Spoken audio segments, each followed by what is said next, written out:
America's First Warehouse in New York. I think the last time we spoke was in America's First Warehouse, so yeah. It's good talking to you again. How are you? I'm doing well, doing well. It's a nice evening out here. We have some reporters out from Sky News in the UK, and this gentleman would like to ask you a couple questions if you don't mind. Sure, go for it. All right. Hello, Frank. Hi, what's going on? Sky hi. News? Yeah, my name's James Matthews. I'm from Sky News in the UK. Thank you Hi, nice to meet you. And you, thanks for giving us the time. I just have a couple of questions because I realise you have, and others to speak to. Can you tell me, first of all, your full name, Frank, and would you spell your name, just for the tape? You want me to spell my name, you said? Yes, please. Sure, it's Frank Rocco, that's R-O-C-C-O. Last name is Justino. G-I-U-S-T-I-N-O.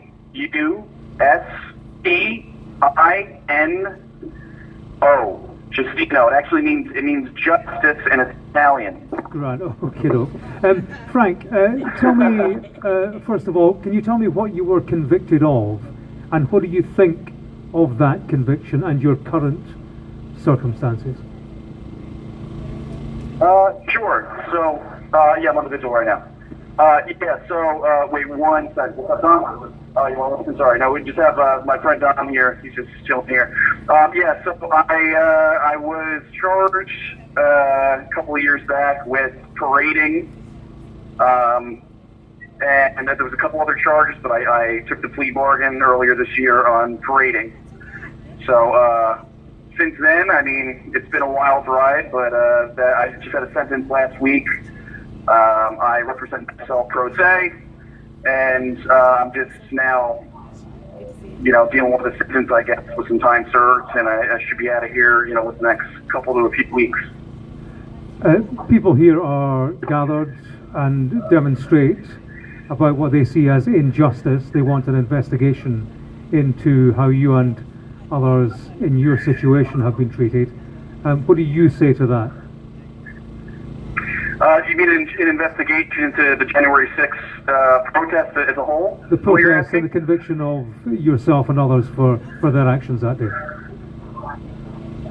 Yeah, no, I mean, I think the writing's on the wall. I mean, it was total malarkey. People that were there will tell you firsthand, whether they were arrested or convicted or not.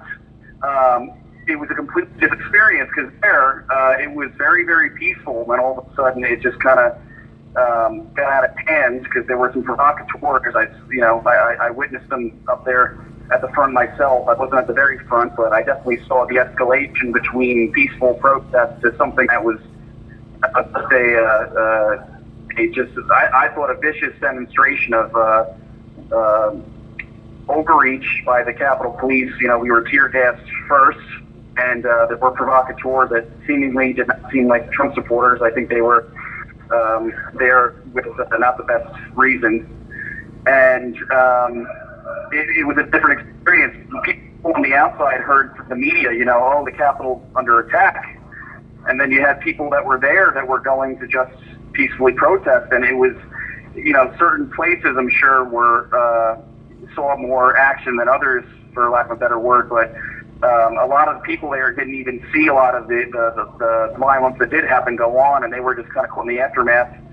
And it was when they left that day, they were told by their friends and family and loved ones on the outside almost like a completely different story than what was told as if you were there. So, it definitely got heated for sure. I saw things there that definitely shouldn't have happened, but it was grossly exaggerated. And if you were there, it does not match the narrative that is being portrayed on the outside. So, that's a fact. You mentioned Donald Trump. Were you inspired to do what you did that day by Donald Trump? Inspired to do this by Donald Trump and his wife.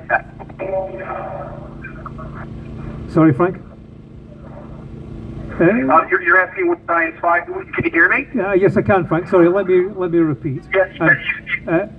Were you inspired to do what you did that day on January the 6th by Donald Trump? Well, when you said was I inspired to do this on January 6th by Donald Trump, do what exactly? Do you mean go to the Capitol to protest? What do you? Can you phrase the question a little bit, if you don't mind? Yes, to go to the Capitol and to do what you were convicted of. Well, no. I mean, I was not inspired by anybody to do any sort of conviction. I mean, the way I see it, I never really committed a crime. A lot of people didn't commit any crimes. They were just there to peacefully protest and redress their grievances to their representatives like they're constitutionally supposed to. You know, it's all right to peacefully protest, especially to our representatives, you know, during something such as important as the election and what many believe was not a fair election or manipulated election. So, you know, there's no man that's going to tell me to do anything. So, you know, as much as I respect Trump and, you know, I think he's a good guy, I really do like him, you know, my main reasons for going to the Capitol that day were certainly not to cause any trouble. It wasn't even to go into the building or any specific place. It was just to simply add to the many voices there that were crying out loud for so long that entire year because of what they saw in their own communities. I mean, people need to realize that January 6th didn't start on January 6th. It took a whole year of people's communities getting shut down, medical tyranny. I have family that works in the medical field. They were told horrible things during the COVID lockdown, things to do, breaking rules, preventing life-saving procedures in hospitals. I mean, you know, it was the breaking of oaths, you know, by the mail carriers, by the police officers, during that whole year during the lockdown. I mean, people were agitated, not even so much at the election, it was everything leading up to the election. So, again, was I influenced? Trump didn't make me do anything. I went down there because I almost didn't go down there, to be truthful. I was kind of halfway into it because I actually wasn't feeling that great that day. So I'm like, I might go, but I want to go for what I believe in, and what I believe in is to, you know, demonstrate, but do it peacefully, and not, there just happened to be a very small group of people there that didn't agree with doing things peacefully. And to be honest, I think most Trump supporters that were there condemn the violence, and they condemn those people that I don't really even believe were Trump supporters. I think that there were people that did not belong, and they were there to start trouble. And I don't think that was of any fault of Donald Trump himself. And, you know, I think people should start listening to January 6th, their side of the story, because I'm sure a lot of them are saying what I'm saying. And, you know, we're independent thinkers, too. Trump is not an overlord, right? We're not some hive minds. We have our own individual sovereignty and our own individual choice. We're all adults. But all the people there that were there that day felt like they were being unheard, right, in their own communities, in politics, by the representatives. So that's why they went. And again, it was not this crazy, you know, violent protest that everybody makes it, you know, that the media is making it out to be. So I went there on my own device. And don't make me do anything, nor did he want me to, you know, go into a Capitol building or anything. He just told us, you know, peacefully protest. As he said, I think he tweeted it. He said, go there peacefully. And that's what many of us set out to do. And none of us wanted, you know, what happened that day, you know? And I think that story really needs to set the record straight. Yeah. And finally, Frank, and I won't take just one last question. We're looking at a potential scenario where Donald Trump will be convicted for events on January the 6th, and he could be incarcerated. I just wonder, what do you think of that? I mean, it's certainly a kangaroo court. The same stuff that Trump seems to be dealing with right now is the same thing that J6ers have been dealing with firsthand. So, you know, a lot of us have not been heard in the courts. A lot of us have been turned away by the courts, questions not answered. You know, indictments and warrants and filings not even properly signed. I'm hearing so much from other J6ers how a lot of documents or legal documents have not even their actual name of dates that are completely incorrect. I mean, the whole thing is a mess. And the problem is, especially somebody who's pro a lot of matter represent,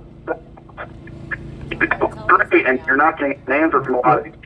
Frank, so Frank, you're cutting out. Could you just tell me the last 20 seconds again? Am I all right? I can hear you now. Can you hear? Go back 20 seconds, Frank. The question was, we're looking at a potential scenario where Donald Trump himself will be incarcerated for events on January the 6th. I wonder what you think of that. The whole thing is basically a show. It's outrageous, just the seemingly two-tier justice system we have right now going on, depending on where your views are. I think Trump's going to make it out all right. I think America's going to make it out all right. I think humanity as a whole is going to make it out all right. I think we're going through some growing pains. And at the end of the day, we need to remember, no matter what side of the political aisle that you're on, civil discourse and listening to each other and miscommunication is, I believe, the root of all evilness. We need to all learn how to communicate. We need to listen. We need to realize that no one person is above the other. Treating equals, including, these judges and the people that they're so-called presiding over. So, there's an oath of office issue going on right now in the courts. And, not only are a lot of these judicial officers not following their oath of office, but they are not even signing the proper ones. So I think Trump's going to make it out all right. I think he's aware of what's going on, and it's just a matter of time. But I think everybody, the most important advice I could give, even to Trump, you just got to work on yourself and stay aligned with your Creator, with God, and take care of yourself. And I think everything's going to work out. But we all need to remember that we're all in this mess together, and it's going to take some. I think discourse and talking and having real serious conversations to get out of it. All right. Frank, listen, I'm very grateful for your time. Thank you very much indeed. I'm going to hand you back now, but thank you. Much appreciated. Yeah. Wonderful. No problem. Thanks for having me.